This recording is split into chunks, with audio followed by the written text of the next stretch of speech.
Hello guys, আসসালামু আলাইকুম। এসব ডায়লগ ভাই আমার দ্বারা চলবো না। যা আছি ভাই বেড়াদার এমনি চলবো, ঠিক আছে? যা ভালো লাগবো, যা ভালো লাগে না লাগে না। আসসালামু আলাইকুম, আসলে যদি ভালো আছেন।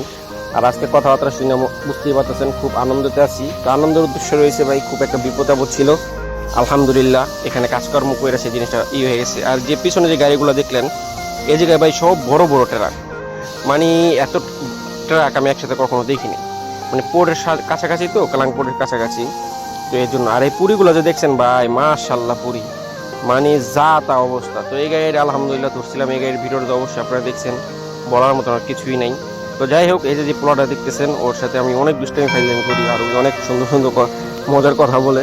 তো আমরা দুজন কাজকাম করতেছি, আর এই জিনিসটা এই গাড়িটা রং করতেছি। এই গাড়িটা রং পুরোপুরি শেষ, আলহামদুলিল্লাহ আমার কাছে খুবই ভালো হয়েছে। কিন্তু সমস্যা হচ্ছে কি, এই কাস্টমারে হালার ভালো একটা কমপ্লেন দিচ্ছে। মেজাজটা এমন খারাপ হয়েছে যা বলারও ভাই। তো যাই হোক, তারপর দিন সকাল আসলাম, একটা নিশা নিয়ে এলাম, নিশা এনে চুমুক দিলাম। পরের দিন আবার এই গাড়িটায় বা এই গাড়িটা দুনিয়ার হিতাম বারাং। তো ওই গাড়িটা কাজ শেষ করে এই গাড়িটা আজকে তুকাকালা গাড়ি রং করুম। আর এমন পাড়া করে পাড়ায় মনে করেন ভিতর দা লক করে দিছে।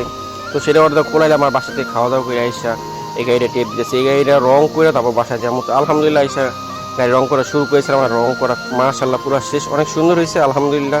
তো বাসায় চলে যাবো, আর আমার জন্য সবাই দোয়া করবেন, আল্লাহ তাআলা যেন আমার সই সালামত হয়ে রাখে। আল্লাহ হাফেজ।